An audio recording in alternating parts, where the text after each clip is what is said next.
As it is customary during the month of February, we pause and pay homage to, respect to many of the heroes and sheroes that have served as rainbows in the clouds for so many. Today's featured shero is none other than the late Evelyn Thomas Butts of the Oak Brook section of Norfolk, where I believe our dear delegate and friend, sister, Jackie Glass represents. We salute Evelyn Butts, who, like many other dry long-so people, the everyday people, who shift and change the landscape of our individuals' communities, regions, the Commonwealth, and Mr. Speaker, members of the House, even the nation. For Evelyn Butts knew what was at stake in trying to remove the barriers to the ballot box. She fought tirelessly, Mr. Speaker, to make sure the folks understood that even as an ordinary individual, you can participate and bring about change.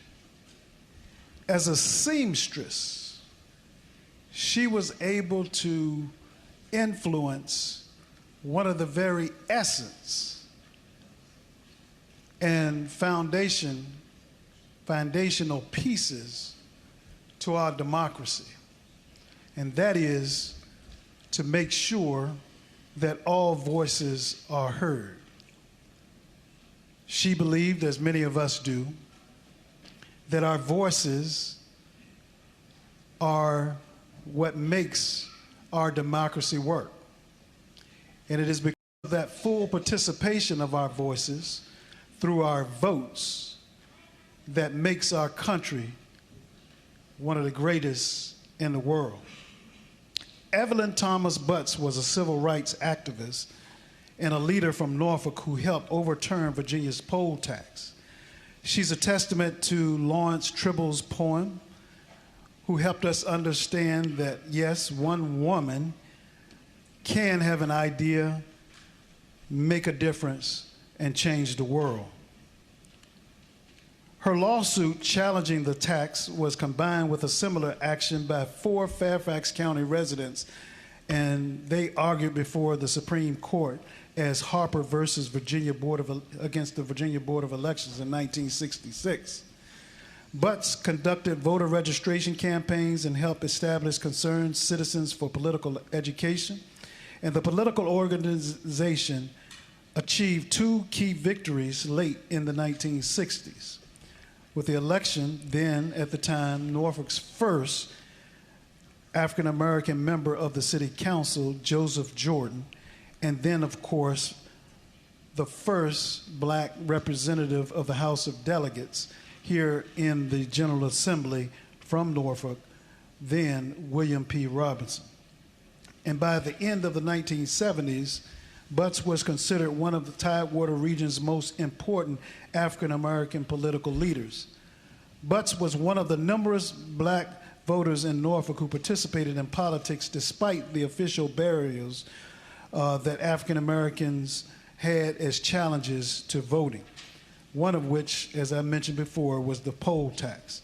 And at the end of November 1963, she had the Norfolk attorney, who at the time, Joseph Jordan, file a lawsuit in federal court against Virginia's poll tax. Mr. Speaker, members of the House, the larger proportion of African Americans were then blocked from participating in the voting process until this was overturned. The measure was an engine of racial discrimination and therefore violated the Equal Protection Clause of the 14th Amendment to the U.S. Constitution. And with the assistance of civil rights lawyers from the District of Columbia, Michigan, Butts pursued her case all the way to the Supreme Court.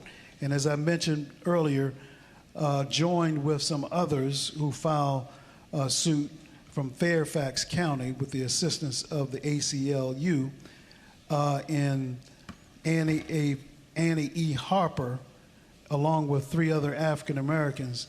Eventually, it was overturned because then later, the Solicitor General of the United States, Thurgood Marshall, filed a brief and also presented oral arguments against the poll tax. And on March the 24th, 1966, the Supreme Court ruled that the poll tax was unconstitutional, and as Butts had originally charged. And so for this reason, Mr. Speaker, members of the House, we do agree that one woman awake can awaken another. The second can awaken her next door brother. The 3 of them awake can make such a fuss that finally it awakens the rest of us. And one woman awake, as Evelyn Butts proved, one woman awake with dawn in her eyes multiplies. Thank you, Mr. Speaker.